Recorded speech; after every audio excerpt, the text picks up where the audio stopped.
उसी में से ना तेजस्वी यादव जी 2 बार डिप्टी सीएम, तो उन्हीं के पुत्र नीतीश कुमार जी के साथ थे, तो परिणाम भी उन्होंने तो साथ आया। मान ली ना, तेजस्वी जी के साथ सारे अच्छे उन्होंने तो परिणाम भी मानी आए। उनसे गलती हो गई, लेकिन लेकिन लेकिन जेडीयू से नीरज लेकिन कुमार बहुत बड़ी खबर, रुझानों में तेजस्वी यादव अब राघोपुर सीट से पीछे चल रहे हैं। रुझानों में तेजस्वी यादव राघोपुर सीट से पीछे चल रहे हैं। यह बहुत बड़ा अपडेट है, बहुत बड़ा अपडेट है। रुझानों में तेजस्वी यादव राघोपुर सीट से पीछे चल रहे हैं, यह बड़ा अपडेट है। जी जी जी, एक सेकंड, मैं आपके पास आता हूं। मेरे साथ धीरेन्द्र मुन्ना है एलजेपी रामविलास के, उनका मैं रुख करता हूं। धीरेन्द्र मुन्ना, स्वागत है आपका न्यूज 18 पर। राघोपुर से तेजस्वी यादव इस समय पीछे चल रहे हैं, यह बहुत बड़ा अपडेट है। राघोपुर से तेजस्वी यादव पीछे चल रहे हैं। पहली बार ऐसा है कि यादव परिवार का कोई व्यक्ति इससे पहले तेज प्रताप तो पीछे चल रहे हैं, जी जी, हार गई थी, लेकिन ये दोनों भाई पीछे चल रहे हैं, दोनों भाई पीछे चल रहे हैं। इस समय तेज प्रताप यादव भी पीछे चल रहे हैं, तेजस्वी यादव भी पीछे चल रहे हैं। ये बहुत बड़ा झटका है इस समय का ये ताजा अपडेट। नीरज कुमार जी हमारे साथ हैं। नीरज जी, जो जो जो जो अरिथमेटिक लेके चल रहे, जो गणित लेके चल रहा था आरजेडी, वो गणित में अगर तेजस्वी यादव भी पीछे चल रहे हैं तो सबसे बड़ी वजह क्या मानेंगे आप?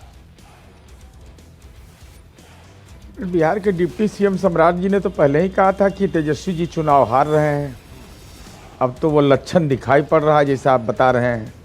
अगर वो पीछे चल रहे हैं, जब नेतृत्व करता ही संकट में हो और जंगल राज के वारिस थे, माँ पिता का आशीर्वाद लेता है, माँ पिता को नॉमिनेशन के लिए ले गए थे, कोई दादी का फोटो लेके घूम रहा है, तो ये स्वाभाविक है ना कि आप जंगल राज के वारिस हार रहे और सुशासन जीत रहा।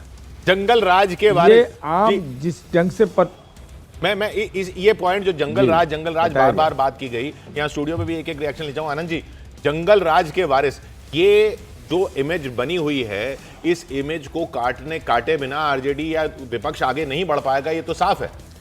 सर देखिए, 2020 में तेजस्वी ने यह प्रयास किया था जब उसने ए टू जेड की बात की थी और ऊंची जातियों से लेकर सबको अपने साथ जोड़ने का प्रयास किया था, और जो कुछ उपचुनाव हुए उसमें उनको उसका सकारात्मक परिणाम भी मिला। लेकिन इस बार पुनः वो लालू यादव के रास्ते पे चले गए। उनके सलाहकारों ने उनको समझाया कि अगर यादव और मुस्लिम वोट को कंसोलिडेट करना है तो आपको जंगल राज वाले फॉर्मूले पे जाना पड़ेगा, जिसको जनता ने इस बार। धीरेन्द्र मुन्ना हमारे साथ काफी देर से बने हुए हैं। धीरेन्द्र मुन्ना जी, आपके पास आता हूं मैं, और सवाल आपसे ये कि एलजेपी का स्ट्राइक रेट बहुत शानदार है। देखिए, जेडीयू का स्ट्राइक रेट बहुत अच्छा है, बीजेपी का स्ट्राइक रेट बहुत अच्छा है, एलजेपी का स्ट्राइक रेट भी बहुत अच्छा है। लास्ट टाइम एलजेपी ने एनडीए को नुकसान करा था, जेडीयू को खासतौर पर नुकसान किया था, लेकिन इस बार डबल धमाका हो रहा है। आपको भी फायदा हो रहा है और जेडीयू को भी फायदा हो रहा है।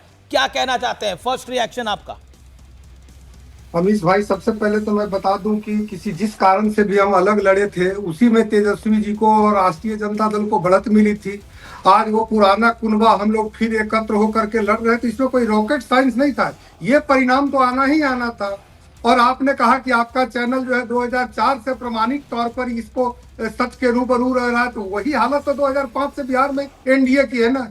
प्रामाणिकता के साथ हम लोग भी लगातार। अच्छा, ये बताइए, वहां तो वीआईपी को डिप्टी चीफ मिनिस्टर प्रॉमिस था, वो 0 पे हैं। आप तो अच्छा खासा ले गए। डिप्टी चीफ मिनिस्टर आपकी पार्टी का बनना चाहिए, नहीं बनना चाहिए?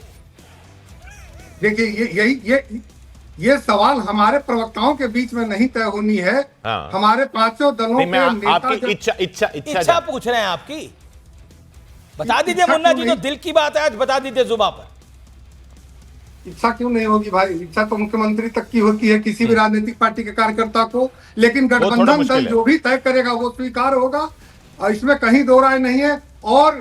और ये मैं बता रहा हूँ कि इंडी गठबंधन वाले जो लोग अभी बोल रहे थे कि राघोपुर से बहुत बड़ी खबर है, ये बड़ी खबर नहीं है। 2010 में राबड़ी जी हारी है वहां से।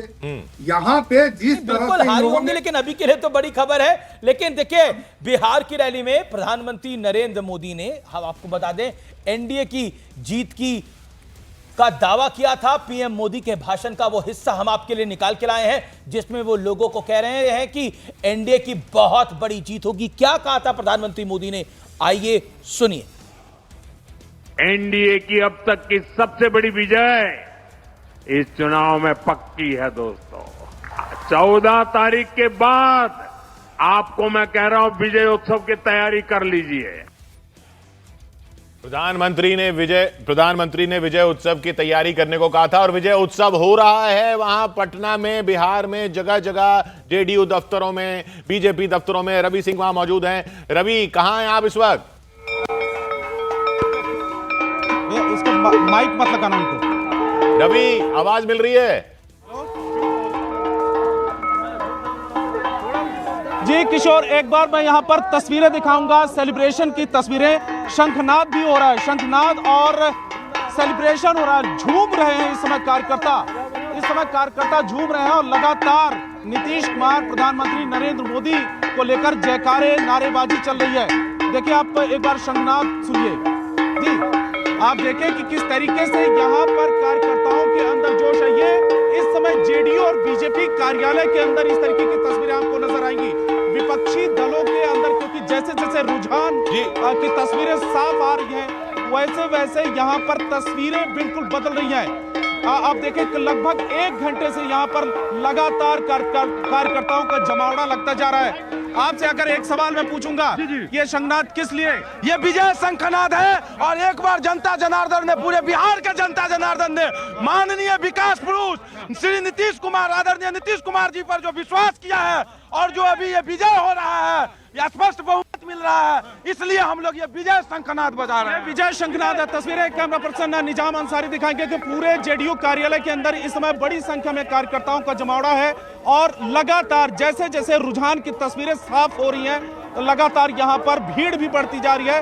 रामनाथ ठाकुर भी यहीं पर मौजूद है जो केंद्रीय मंत्री हैं। इसके अलावा उमेश कुशवाहा जेडीयू के अध्यक्ष हैं बिहार के, और इस तरीके के जो होर्डिंग और पोस्टर जेडीयू कार्यालय और पटना की सड़कों पर पटे पड़े हैं। लगातार जैसे जैसे रुझान भी आ रहा है, तस्वीरें यानी कि वहां पर जो पोस्टर है वो बदलते जा रहे हैं।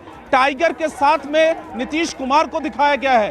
तो इस समय आज जेडीयू और बीजेपी के लिए बिहार में बड़ा दिन है, क्योंकि जिस तरीके से दावे किए गए थे लगभग 160 सीटों का केंद्रीय मंत्री अमित शाह ने कहा था, उसी तरीके से रुझान में भी साफ दिख रहा है। किशोर, यहाँ 189 इस वक्त 50 पे टोटल हो गया है इस वक्त जो बढ़त बनी हुई है। 50 की हो गई है महागठबंधन की और 189 पर एनडीए आगे चल रहा है। बहुत बड़ी जीत ये जेडीयू की अपने आप में, क्योंकि जेडीयू पर बहुत सवाल उठे कि नेतृत्व जो है वो वीक हो चुका है, जेडीयू अब पुराना चेहरा हो चुका है और जेडीयू को अपनी सीटें देनी पड़ गई। चिराग पासवान ने जिस तरीके से सीटें ली, उसमें कहा गया कि जेडीयू के खाते से बहुत सीटें उनको दी गई क्योंकि जेडीयू को कमज़ोर माना जा रहा है। लेकिन जेडीयू की जो भी रणनीति रही, वो रणनीति इतनी कारगर दिख रही है इस वक्त कि 189 और उसमें भी जेडीयू ही बीजेपी से भी आगे।